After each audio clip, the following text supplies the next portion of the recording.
Hi everybody, it's Lyn from Lyn's Crafts. Just thought I would come by today and show you how to turn these dragon eyes into a pendant, if that's what you want to do.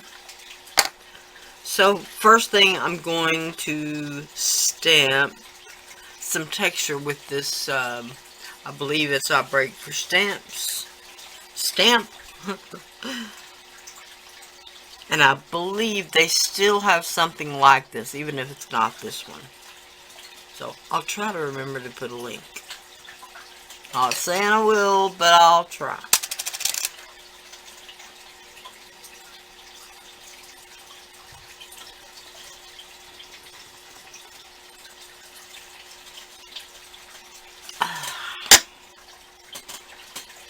Okay. Then, just to cut the largest circle, which, like I said, I think this is 2, maybe 2.5. Now I don't remember what I said.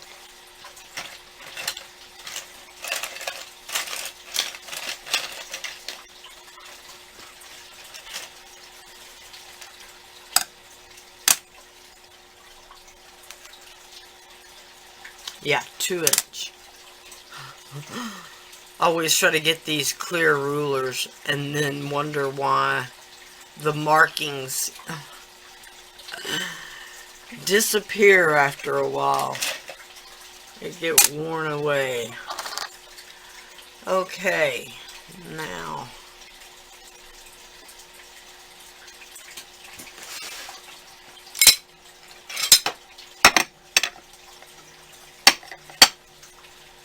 just need a baking towel, a little bit of Bacon Bond. Now my Bacon Bond is way down at the bottom, so it's kind of old and hard to squeeze.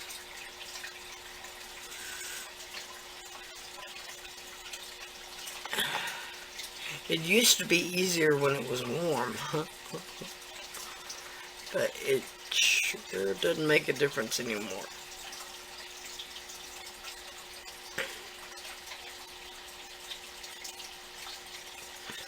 Don't worry though, I've got to do the bottom. Just want to use up the last of the old first.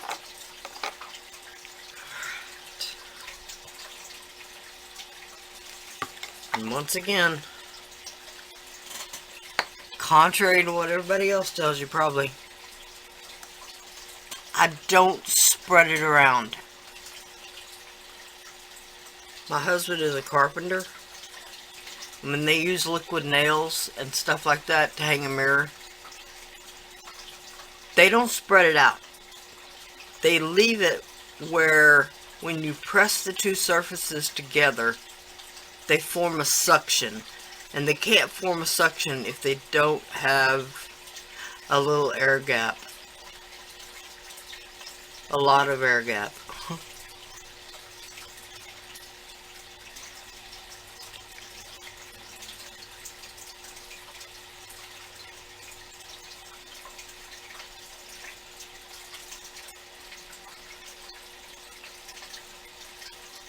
Okay.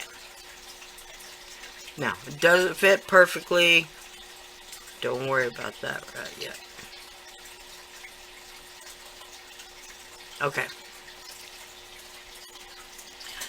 These little leaf bells I get in a multi-pack where they've got the copper, the antique brass, the gold, and the silver together. The particular ones they have on Amazon are separated in a little case. They're actually really nice. These just came from eBay. Another link. I really like these. Excuse me. I'm gonna fill the little depression with a bit of Bacon Bond. Okay, not exactly fill it, but and then put some on the back.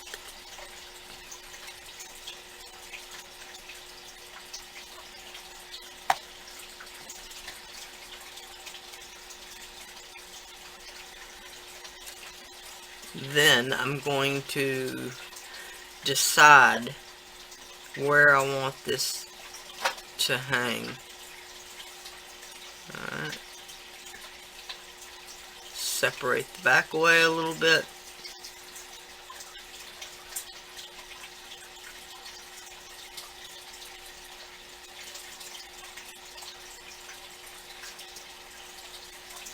Then when you get it where you want it, press on either side before you press it in place. You want that bacon bond to be squeezed back out. Yeah, the residual bacon bond, I should say. Alright, now I'm just going to go around with my finger, pressing that back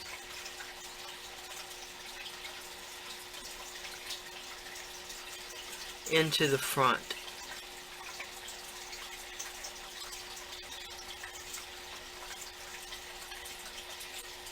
Anywhere that it doesn't already have a nice meating.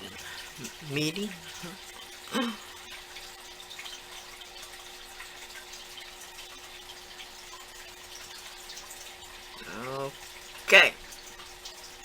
Now, if you've got a signature stamp or whatever, you can add it to the back right now, which I don't even see mine.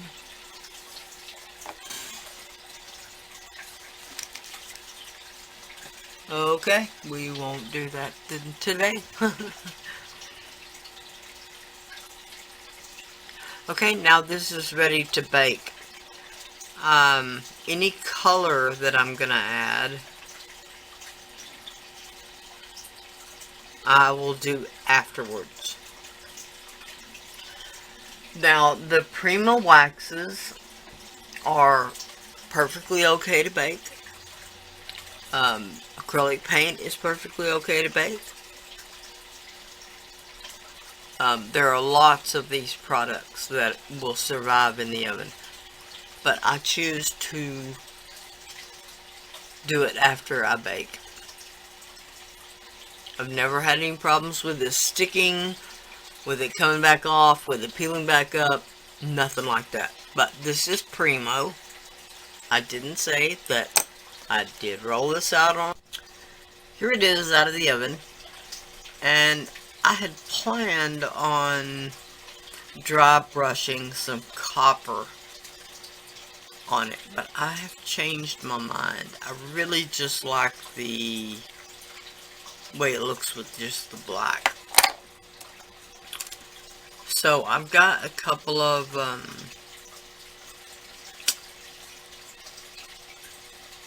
bead sections that I've put together. As you can tell, one of the greens isn't the same color. I just didn't have enough. I've got some copper chain and a set of copper jump rings. I'm gonna first just cut off 2.5 inches or something like that. It doesn't have to be exact. Alright, then I'm going to pull out, let me see,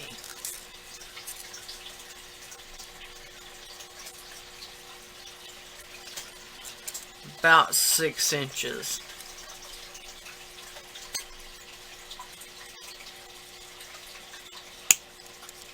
And then I'm gonna cut another one just like it. Okay.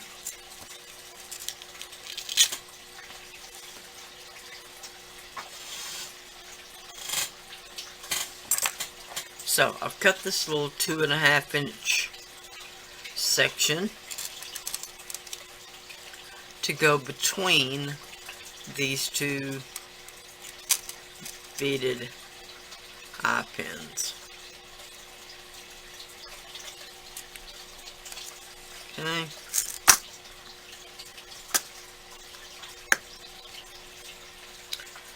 Now I'm gonna pick what is the smallest in the copper. I don't know why these don't come a little bit more uniform in size. Some of them have bigger, the largest size, and some of them have smaller, the smallest size. So who knows? Alright.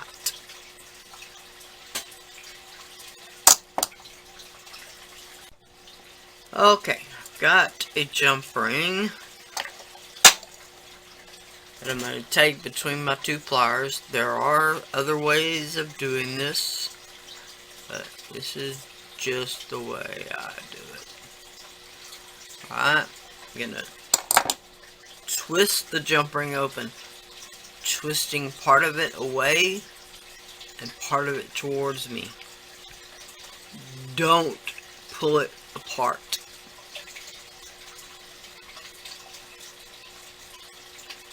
Alright, I've threaded one end of the chain. I'm just going to catch one of the loops of the eye pin. And I'm going to close that jump ring back up. And to be sure it closes, I'm going to pinch the end. Alright, and then I'll try to fit my fingernail in the gap. It won't go. So obviously that chain is in there. Alright.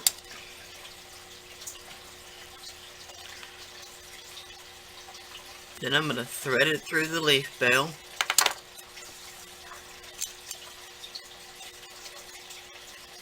Grab another eye pin. Grab another jump ring.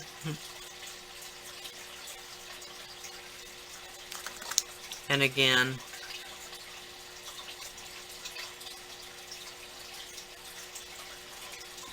twist away from me.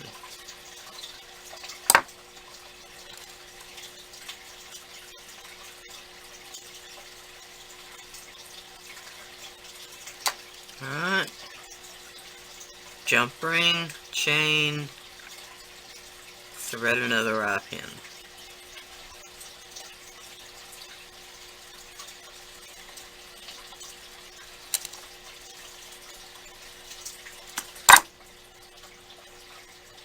Cannot fit my fingernail in the gap. Alright. So there we go. The start to pendant. Now, I'll continue on.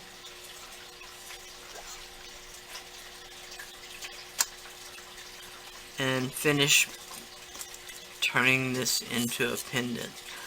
I will have to check out my findings box and find a closure for the ends. Okay. These are what I have for closures in copper. It's just a little spiral and a elongated ring it goes in.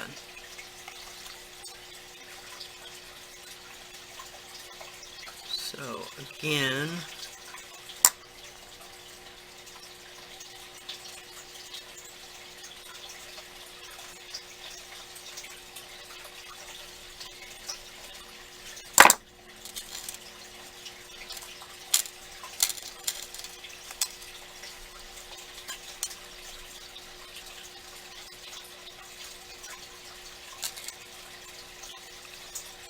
I will just thread them on the jump ring and then close the jump ring. Okay, you can see my fingernail actually fit in the gap, but it was really tight.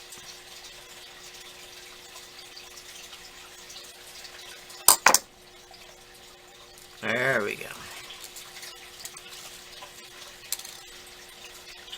Okay, now when I grab the jump ring, one of the things I'm looking for is where they meet together.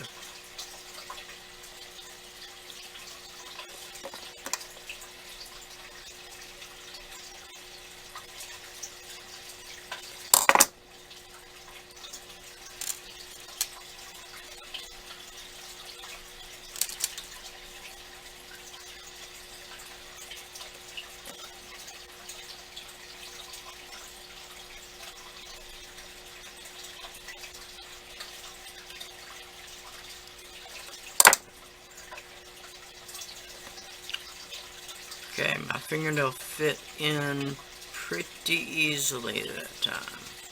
So what I'm gonna do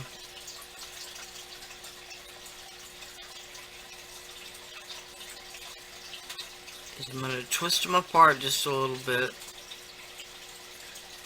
and then twist them back together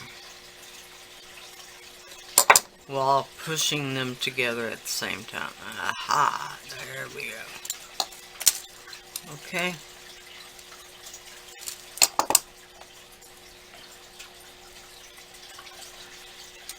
So, just a really simple Dragon's Eye pendant that you can put together in no time. These are really fun to do. They have lots and lots of different applications. You can use them for embellishments. These are just really fun. So, thank you all so much for watching. Please like, share, and subscribe. Bye for now.